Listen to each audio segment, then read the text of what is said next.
Welcome to Living Well with Beal. Our show is a health show, a lifestyle show, and an empowerment show rolled into one. Get ready to hear some stories of success, healthy living tips, and suggestions to get motivated and live your best life. Now, here is your host, Beal. Hi, welcome to the show today.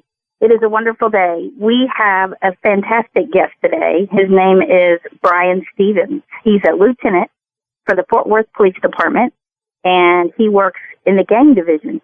Did I say that right, Bryan? You did, Ann. Thank you. Well, we wanted so much to have you on to hear about your life. I actually titled the show, Passionate Life, A Good Man. And I know that you're very passionate about what you do. I wanted to, because how much I believe in you, and I know that you have a life that definitely is a life of living well. I was hoping to have you share just about how you got to where you are and what it's like being who you are. So I just wanted to welcome you to the show today. Well, thank you, Ann. So can you tell us how in the world you ended up where you are? Because you've been there how many years? 23 years now. 23 years. So tell us how a person gets to where you are. Like when you were a kid, where are you from? I grew up here in Fort Worth and lived my whole life here with my entire family. And was your dad a policeman? No, he actually owned his own landscape company growing up, and he had no part of police work. It was just something I ended up walking into in life. How did that happen? I guess I've always told this story. I guess if I ever had a hero in my life, it would have been my uncle. And he was a San Diego detective for all the years I can remember even seeing him in life. And when I went to college, I studied criminal justice and thought about going on to law school, but I just kept looking back at the life he lived and how he influenced me, and I just wanted to walk in his shoes.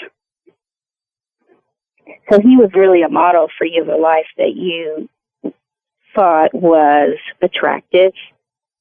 He really was. You know, he'd tell the stories and his lifestyle and the things he got to do and see, and I guess just moved me in that direction. Wow. So what was his life like? Well, a lot of it was, you know, fun running and blowing and going, but a lot of it had its negative side too. And, you know, that, like I said, all the stories just, it pushed me to the thought process of, can I get out there and do something right and try to help at least a few people? And it was the positive side of what he would talk about that really moved me. So what age did you decide that might be something really cool to do? Like I said, it was in college. When I first started college, I thought I wanted to be a music major because I'd done music for several years. And then I just had some friends that I'd met in college that were criminal justice majors, and the classes that they took seemed to be more interesting than what I was currently in. So I moved over to criminal justice, and then, like I said, kind of just followed my life goals from that point on. It was really what I was called for. So you majored in criminal justice. That's what I was wondering, what the major was. Yes, ma'am. I graduated from Charleston State University in 91 with a bachelor's in criminal justice. Did you know at that point that you were going to go on to be a policeman? Yes. Before I graduated college, I had met a district attorney there in Erath County, and he put me through my first police academy and sponsored me through it, and I got my commission, what we call a Texas commission, through him for the first year before I came to Fort Worth. Wow, that's so neat. So do most people who want to be a policeman, do they go to college and major in criminal justice? You don't have to. Some departments require college, some do not. You know, it's just a process of when that person. I believe that each police officer or a person that becomes a police officer, each of them have that little spark in them that they just want to go out and help people and do good and be a greater person for others. And I don't know that it takes college for that to become part of you. So what did your parents think of that? They loved it. Both are gone now, but they loved the fact that I had become something to them this important, and they loved to hear about my work and what I'd done. And I pretty much got a phone call every day to make sure I was okay. And it was a lot of fun getting those phone calls and getting to tell them the stories. And they never wanted to hear the bad stories, but they always, talked about them after we did, speak about it. So they weren't scared for you? No, I don't think they were really scared. I think they knew that I took this job very seriously, and each officer does take this job very seriously, and we're well trained and well observant of what's going on around us. So, it can be difficult at times, but based on the training that we go through, we do okay. You do okay. I would think, as being a parent, because I know you're a parent and you have 6 children, right? I do.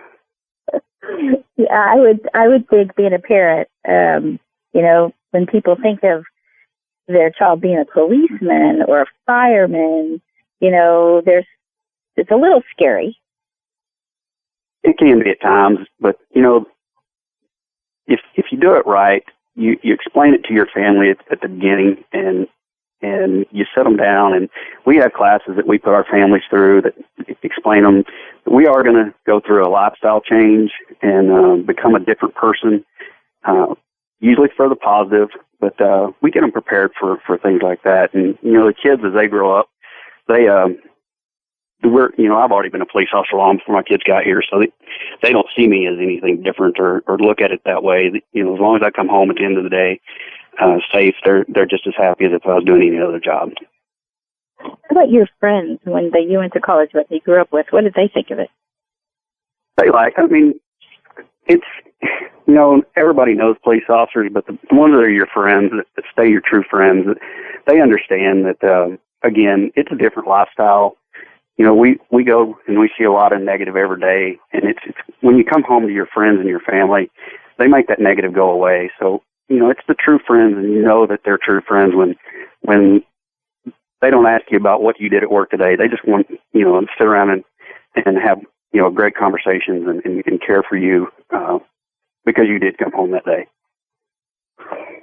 Now, you're a lieutenant, so tell me, because, I think I asked you at one point, so are you a detective? Or, because I know you said something about that. I demoted you 2 positions. What is it, like when you first become a policeman, what are you called? You are a police officer. There's multiple levels, especially in a department our size, and most departments have just about the same levels. There's multiple levels you can promote up through to get to different ranks. So you become a police officer. So for you became a police officer, and then and what did you do at that point? Well, I stayed a police officer in patrol, where you start out is out on the streets answering calls for service in the communities. And I stayed there for about 9 years before I promoted to what is our first level, which is corporal/detective.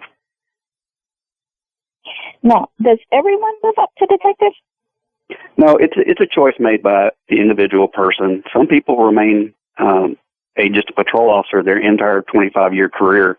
Some people have a calling to move on to specialized units, and they'll stay in those specialized units. And then some have a calling to promote on up to different ranks. So did you know you'd want to move into gangs early on? No. Gang wasn't something that, I'd tried as an officer or corporal to move over into. It was just an opportunity that opened it at this level as lieutenant. And when a position comes open from someone retiring or somebody moving to another unit, you look at it, you see what the job specifications are, the requirements, and if it just sounds something that you're interested in or that you think could, enhance your career or just gaining the basic knowledge of all around what this department offers, it was something that did interest me, and so I put in a request to come over here and actually was lucky enough to get chosen. So what did you do first before that, after you had your 9 years as a patrol officer? When I promoted to corporal, I went to the detective's office and worked what's called general assignment, which are just the basic crime cases, theft, burglary, auto theft, and things like that. So I stayed there about 3 years and then moved into a specialized unit called our major case unit, where I was a missing persons detective. Now, wow, how long did you do that? Actually, I was only there about 6 months before I promoted to sergeant. I had a couple of friends in the office that I'd actually went over there to work with, and they were studying to promote, and I felt a little left out, so I studied with them and ended up getting lucky enough to promote to sergeant from there. So the missing persons detective, I would think that would be kind of discouraging in that, especially now with how many people, with the sex trafficking and what do they call it, the people being taken for slaves and all that kind of stuff. I mean, I would think missing persons is definitely increased. I don't know at this point. It's been a long time since I was in that office. Most of the cases I worked in the short period I was there were, if somebody doesn't want to be found and somebody files a missing report on them, it's just because that person just doesn't want to be around right now. I didn't get much into the trafficking because it was several years ago, and we actually have federal and specialized units that work that, so it really doesn't fall within that realm of what I did at that time. So it's hard for me to speak in reference to that because my knowledge is just limited on what that really entails at this point. So tell us what it's like working in the gang division.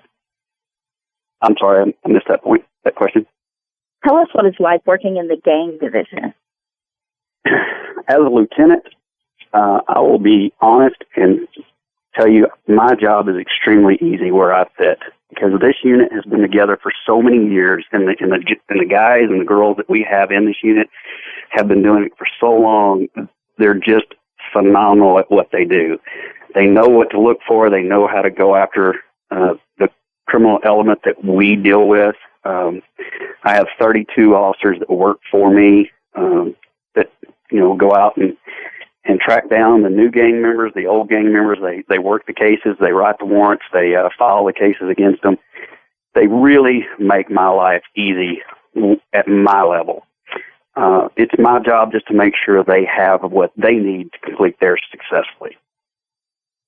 So what exactly do you do then?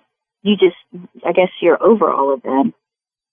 A lot of meetings. That's what I do at my level. A lot of meetings with the executive staff and things like that. And then, again, just, I've got a budget and I've got staffing requirements that I'm required to keep up with. And just make sure that the officers that are in this unit, because we are specialized, we're a support bureau to the rest of the department, that they have everything they need, equipment-wise, time-wise, money-wise to complete their task successfully. So are you the guy, like if somebody sees a TV show and you're sending out the guys to go, break up these gangs or whatever, are you the guy up front at the podium giving out their assignment? Oh, well, we have a sergeant that usually does that at what we call roll call, but I'm the one that always sends out I'm usually the bad guy. I bring in the bad news or the good news, and then they disperse it out to the roll calls. But we have 2 units that work at nighttime that they'll have a roll call before, and they'll go over who it is we're currently looking for, or what group we really need to focus on that's causing most of our issues, and what area of town that what we call hot spots, the crime hot spots are happening in. So no, I don't stand at the front of the room anymore, but usually when I show up, it's oh boy, he's here again with what? Is it kind of like the principal? Unfortunately, yes, I am. So in this area in Fort Worth, Texas, what is it that is the most, because there are a lot of gangs. And would you say a lot of gangs? We do have a large number in Fort Worth, and more spread out through the actual Tarrant County than just within our city. We do have a high number of gangs, but they're a whole different element than what they used to be. You know, we've had to transition the way we work our job, because they transition the way they do what they do. You know, they're no longer standing on the street corners in their red and blue shirts throwing their gang signs. They're actually a business entity, and they're all about what they say, making the dollar these days. So you'll get one gang working with another to make money running, you know, doing crimes, because that's what they've transitioned to. So they run their gangs like a business, right? They really do. It's a lot harder for us to find them. We spend a lot of time on the computer and like I said, doing different jobs than what we used to, driving around, and all you had to do is just look for the colors. So we've had to refocus our methods of operation to even track them down these days. But, you know, we're still doing a good job in Fort Worth. You know, they always make the joke, there's no gang problem in Fort Worth, and we'd love to be able to say that, but we'd also be out of a job if we did. So are the gangs in Fort Worth, is it worse than in Dallas? I really can't answer that. I know Dallas has a smaller gang unit than we do, but we've had them visit and looked at enlarging their unit again. And it's a hit and miss. It's, you know, one month we'll have very limited gang crime, and then the next month we might have a big rush of gang crime. But we stay on top of it, and, you know, our stats, we call stats here in Fort Worth, they look really good because, like I said, this group of individuals I have working for me are the best of the best. And I've told them that 100 times, and, you know, they look at you and you go, yeah, you're a supervisor, you're supposed to say that. But they don't understand that they really keep the city safe from that element of criminals out there. And I'm proud to say that I am part of this unit.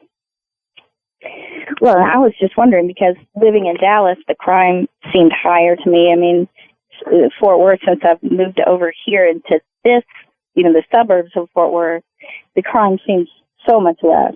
And but I think in general, most people, you know, feel like the crime has increased since the borders have been open in the last year, and you know, illegals are just plummeting through the borders, and people have noticed an increase in crime.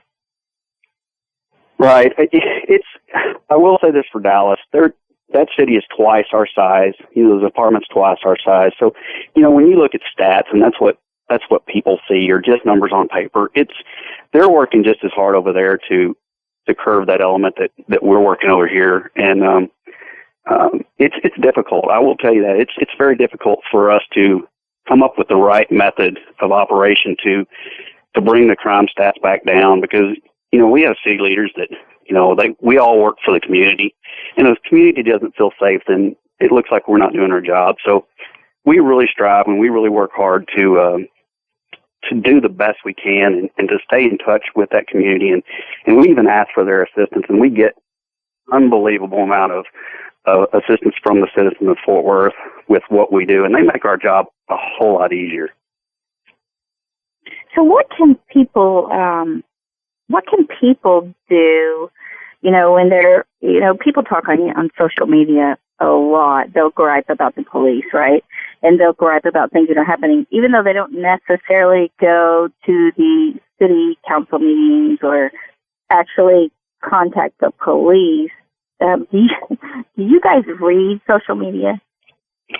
We thrive by social media these days, especially in this unit. We spend a lot of time seeing what's being said out there and what's being done, you know, especially on the gang side, because we have to. They're all about social media these days, and so we monitor it. You know, but social media is also one of our worst enemies. You know, people love to get on there and talk negative about us and everything, but, you know, we've said it forever, and we've dealt with all these issues for years and years with police officers. There's always been a negative side to the way some feel about us, and we've dealt with it forever. You're just seeing it more nowadays because it's so easy to get the negative word out there. Yes, I went to at the state summit, they had a whole class on haters are going to hate. And so talking about social media, the people that talk negative on there. So we'll talk more about that, and we're going to go to break. And when we get back, we're going to hear more from Lieutenant Bryan Stevens on the gang division, what he does, and just living a passionate life. You guys stay here, and we'll be right back.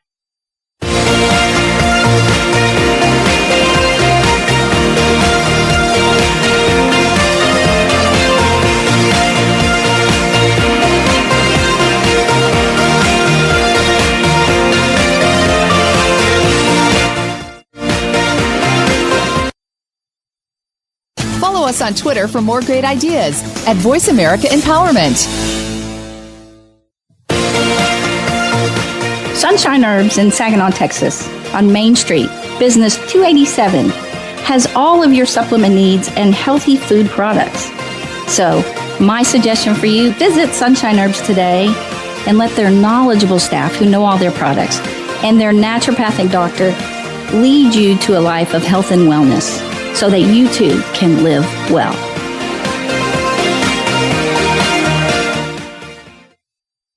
Life Solutions Coaching and Counseling in Fort Worth, Texas is a full-service wellness clinic providing individual, group, and family counseling, one-on-one coaching for life and wellness, and naturopathic treatments of medical massage therapy combined with essential oils to ensure you reach your health and wellness goals. Sessions are available in person or by phone. Get started on your new life today. Just call 817-232-1363 or go to LifeSolutionsCoachingandCounseling.com or email them at lifesolutionscc@yahoo.com. We're on Facebook along with some of the greatest minds of the world, and that includes you. Visit us on Facebook at Voice America Empowerment.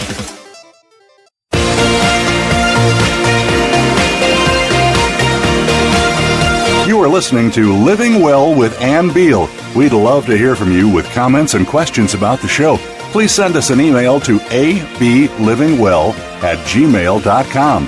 That's ablivingwell@gmail.com. Now, back to this week's show. Welcome back. We are talking with Lieutenant Bryan Stevens from the Fort Worth Police Department Gang Division. And we are hearing all about life as a lieutenant, life working with the gangs, and Mr. Stevens lived a very passionate life, and hearing the passion he has, and he loves, giving to his police officers. He said he had like 30 police officers under him, and so we're just hearing about this fascinating life here in the Dallas-Fort Worth Metroplex and his 23 years of service. Welcome back, Bryan. Thank you, Ann. Well, and I know right before break, we were talking about social media. Social media is fascinating to me. We live in a neighborhood, I don't know, with maybe 100 homes, and people on our neighborhood HOA, homeowner association website, they gripe about the police, and somebody else will say, because we have the chief of police that lives in our neighborhood there, and he, people will say, you guys are just griping on here. Do you go to the council meetings? You don't go to the city meetings. You don't hear all the great stuff that they do. And so it was nice to hear somebody, defending the policemen. That, you talk on social media, that doesn't help. You need to go straight to the police department or go to those meetings. And then that's why I wanted to ask you about that. And so social media for you guys, I'm glad to know you guys look at it. I just can't imagine how long that would take. Yeah, it's in my unit. I have what's called an intel unit, and that's part of their job. They monitor what's being said out there on the social media sites, and we do it for two reasons. One, for can we find the criminals that we're looking for? Are they bragging about what they did? And the other is just seeing what the world's talking about these days. It doesn't have to be gang related. We can find other elements of what we do just by what people say about others on social media. It's funny that they don't stop and think that if I say that they're giving away a name or location or whatever. But we are glad to do it. I probably shouldn't even be talking about it, but it's going to happen. We're going to get negative. We're going to get positive. We're going to get all kinds of things happening on social media these days. Just because it's said out there doesn't mean it's true. And we have to live that life every day with the news and the way the world is moving along these days. So we have to be aware and look at things in a positive way as much as negative. Well, what do you think? Because one of the things I wanted to ask you is, I think that a lot of people that I know that are in our town, they don't really know how, to express their concerns. Where do they go? What do they do? How do they, how would they do that when they have concerns about, like, hey, it seems like the crime's getting worse in this town, or, those kind of concerns. What is the most helpful thing for the police department, for them to voice their concerns, or just have a group come together? What would be the most helpful thing? Well, again, let's turn to social media, because almost every police department in this day and time is going to have a website that's devoted specifically to their area and their town. And so if they have a concern and they don't really want to call a police officer out and talk to them face-to-face, which I still prefer, I love to get out of the car and actually just go up and actually talk and meet with people, because that's what, this job was really all about years ago, and we've kind of gotten away from that because it's just so easy to get on a phone or get on a computer these days and say what you want to say, whether it's negative or positive. But each police department has their own website these days, and you can get on there and send a request or a concern straight to, the police department themselves. And a lot of times the executive staff sees that, and they'll send that down to whatever unit that specifically needs to handle that concern. In Fort Worth, we have neighborhood police officers that are assigned to a geographical area that if a concern like that comes in, they'll send that officer out to actually meet with that person face-to-face or make a phone call. So that's what is easiest for everyone these days and times. You don't have to leave your home. Just type a simple concern or request into the computer, and we will reply to it. It may take some time because of the mass size of this department, but, most of the time, if it's a concern, it is immediately addressed, because that's what our goal is. Our mission is to take care of the citizens of Fort Worth, because we work for them, and we have a great, great, great relationship with all the citizens of Fort Worth. We always have. We've always been that good old boy police department that we just don't catch the negative that a lot of the bigger departments do nationwide. And it makes me proud to work in this city and be here as long as I have and get to say that and mean it from my heart. Well, and I know that I had asked you before, when all the stuff in the media, was kind of seemed to be against policemen. That was the sense of it. When I talked to you about that, you said that, the media will do that, but for you, it's been mostly positive. And again, I think it's just the luck of the city that I work in. This department, ever since I've been here, we've had very little negative happen in this department or happen in this city, and I think it's just the luck of the draw for me in where I got hired and where I've got to enjoy my career. Again, because we don't have a major negative element. We have crime. Every city's going to have crime, but we don't have those bad riots or the bad uproars. And even if we do have something that shows up negative in the media or in social media, the people here know that this is a good department. We work hard and strive hard to be what the citizens want us to be. And there's always a negative element comes out somewhere, but I think Fort Worth has so many positives that it just overshadows anything that comes up negative. What do you think as far as the crime, as and I don't know if it's because of the borders being open. I mean, they look open. When you see the border with Mexico right now, as far as Texas, I mean, even though they have Border Patrol down there, they don't seem to be able to stop them coming across. And so, people are wondering is some of the crime in the smaller towns that's picking up, the suburbs of Fort Worth. And when I say picking up, I mean, we've been all very fortunate that we haven't had hardly really any crime. And so, it is increasing. But if people as a group in their town have concerns, I know that like our town, they had a open house at the police. I guess they had for the town people to come and had a meeting, and the police and the chief talked to them and all that kind of stuff. And so I thought that was really cool. so that was a good way. And if people have concerns to actually go, do you guys do that regularly, like once a year, or how does that work? We have fairs and community gatherings and meetings and what we call community forums constantly, especially in a city this size. We have 5 different divisions in this city. We have north, south, east, west, and central. And each of those divisions is required and has community forums where we go and have it's a Q&A all for hours, where our executive staff will come, our chief will even show up and sit there and answer the questions the community has about crime stats, about the criminal element in their area, and like I said earlier, you know, it's a place where they do voice their concerns, and each one of those concerns, and each time they ask a question, it's addressed immediately there at the forum, or it's dispersed out to a specialized unit or someone to handle that. And I take pride in saying that everything we have come up gets handled almost immediately in those types of events. So would people find out about those forums on the, police department website? Yes, we have a very large website that we keep up to date almost daily.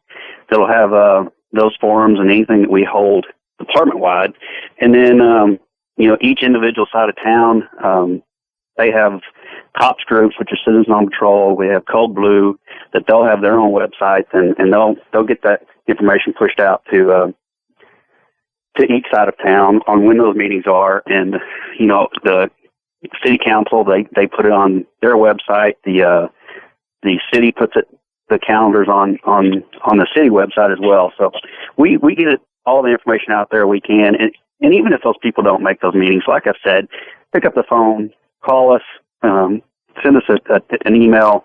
We're going to reply to it, and we're going to handle your situation for you as quick as we can. Yeah, that's good to let them know, because I think that, the media always wants you to watch, and they've got to keep you kind of nervous and anxious so that you're constantly wanting to find out what's going on. And so that means that they've got to kind of make you afraid or worried. And, and I think that is just TV media in general. And so I wanted people to hear, really all the good things that are out there and what they can do. Now, I know that you're very passionate about your job and your men that you send out. What would you say is the most dangerous thing for your men? Or women? This is your opinion. Okay, I'm so sorry. I'm like, what? That's all right. I totally understand. It's nowadays in time. It's just the unknown element. We, like I said earlier, we're very well trained. We've always had to keep it in our mind. What are we walking up on? And we teach them in training what is the worst case scenario that can happen at any time of the day. So it's a training issue for officers, and it becomes just a mindset that we stay in. And a lot of times it's tough for that officer to forget when he goes home to his family that he's no longer in that mindset. And the younger officers have to learn how to leave work at work. But the most dangerous thing is just the unknown element that we always have to look out for. You see it in the news these days. You could be sitting at lunch and and unfortunately lose your life just because of that individual there. But it's just a training issue. So we're constantly, aware of our surrounding, and we just have to be ready for, again, the worst case scenario at any given point. So there's not one thing that's more dangerous than any other, because this job can sneak up on you at doing anything: traffic stops, working an accident, out on a busy freeway, walking up to the door, knocking on the door, and that person not knowing who's outside. It's just a mindset we have to stay in as police officers, and then turn it off when we go home. But part of your main job with gangs is to what? What are you trying to do? Mainly, we are what we like to think is an intel specialized unit. It's our job to know who those gang members are. So I'm going to say a large percentage of our job is identifying who the gang members are, who are the new ones, who are the ones are running the operations, who are the ones that are being the biggest thorn in the side for the crime that's happening. And then again, just tracking the hot spots, and is it gang related or gang involved? It's just staying on top of the intelligence side of police work. So we spend a lot of time looking for and tracking down the gang members. So do you guys track down the big guys, or do you just kind of start with the smaller guys and work your way up?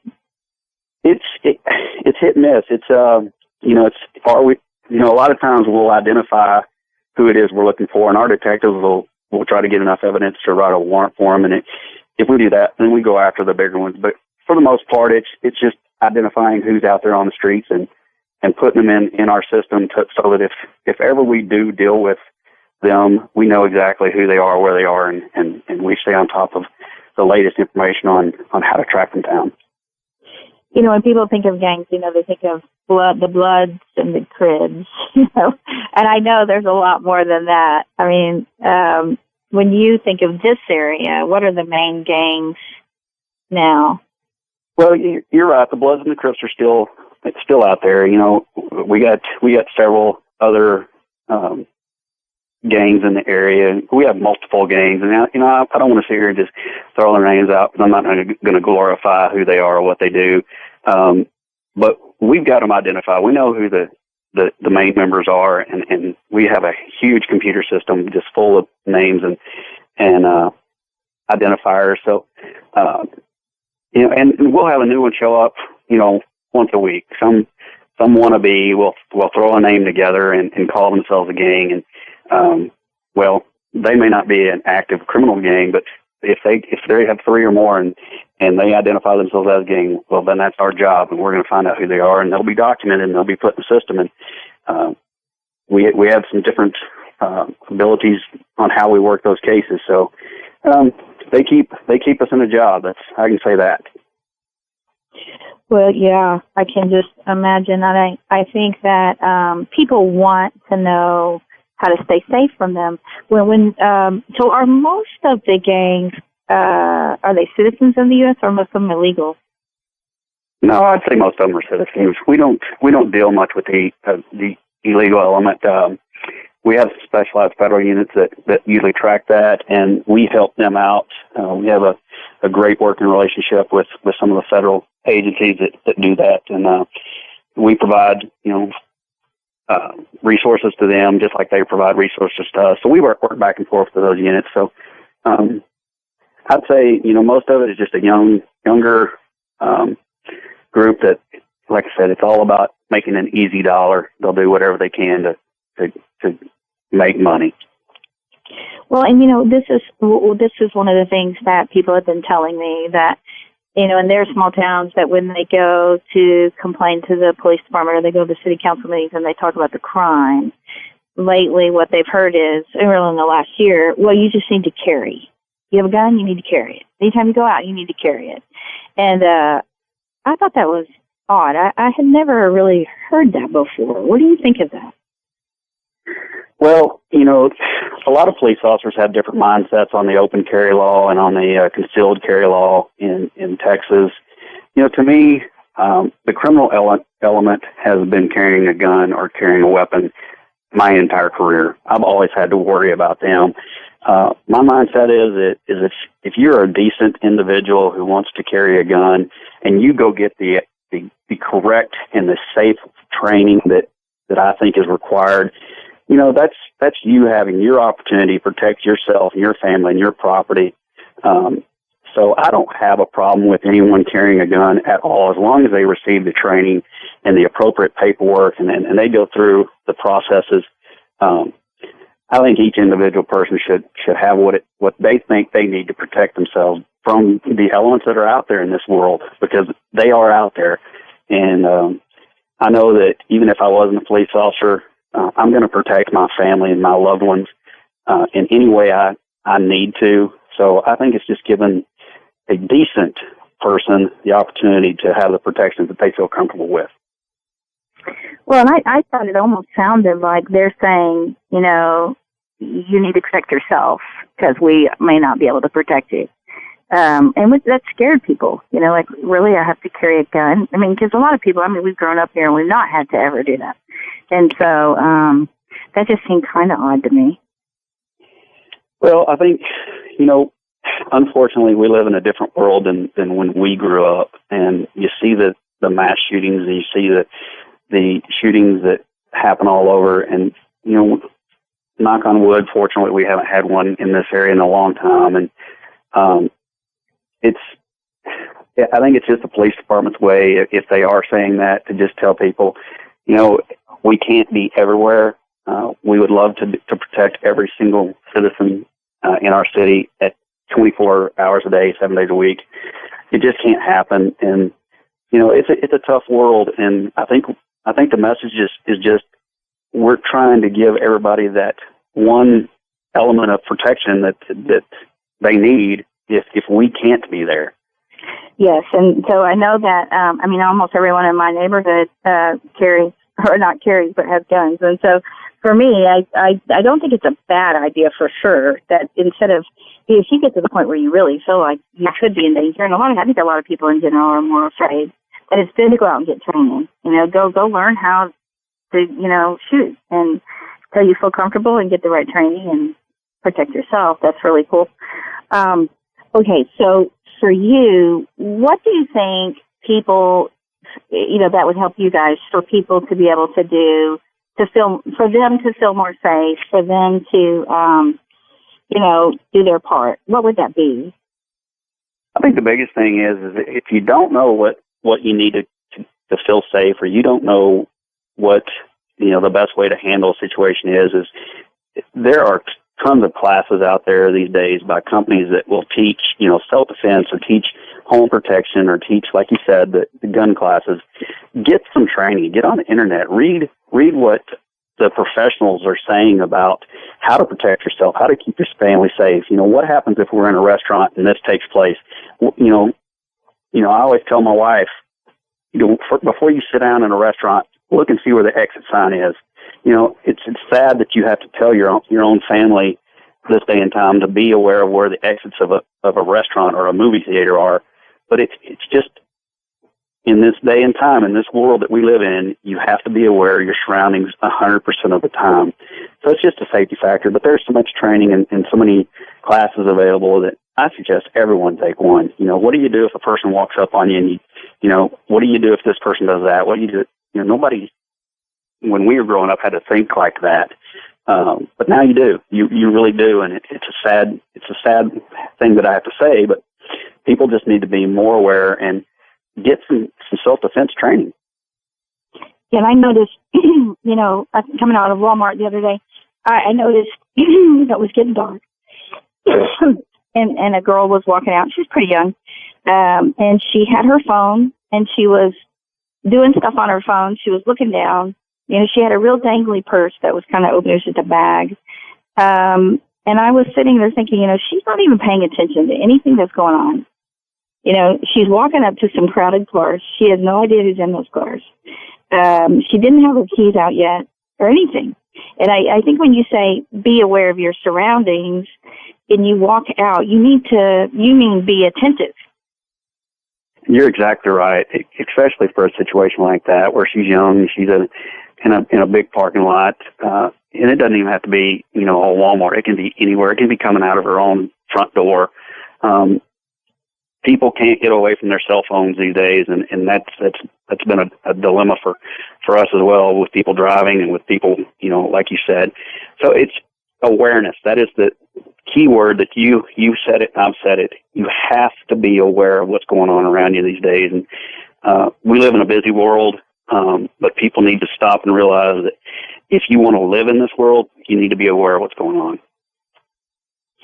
Yes, and I think for me, I had, when I took karate and I was in self-defense, and those are the things, I think the self-defense classes were the most helpful. I mean, I can kick and I can break boards and all that, but the thing that's helped me the most is telling me, be smart, not to go down dark alleys. If you're driving home at night, go where there's people. Don't go on the dark roads.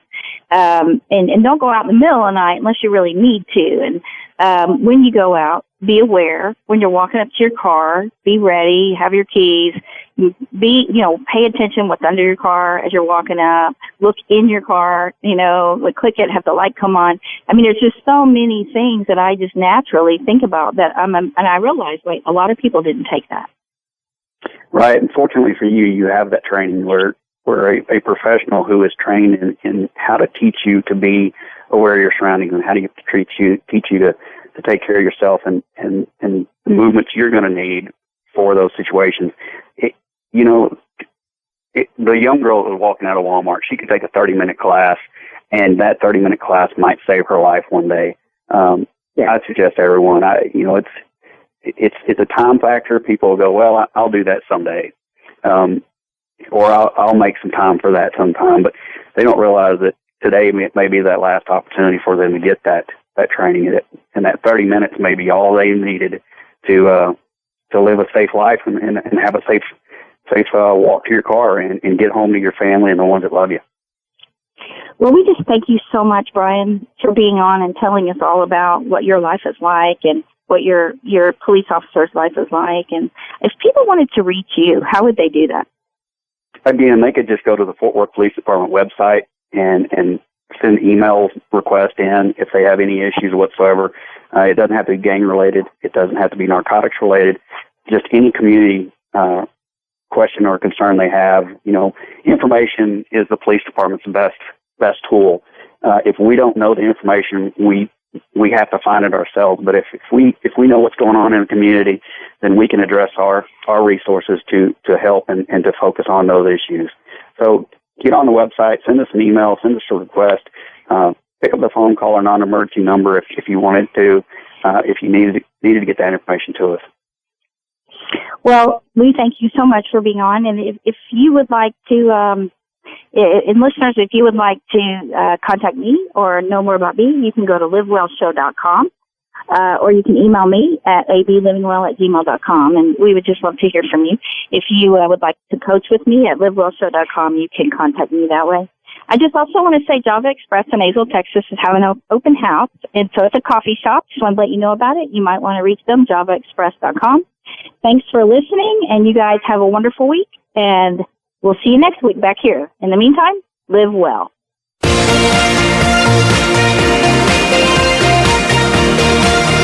Thank you again for joining us. Living Well with Ann Beal airs live every Wednesday morning at 7 a.m. Pacific Time, 10 a.m. Eastern Time on the Voice America Empowerment Channel. We can't wait to see you again next week.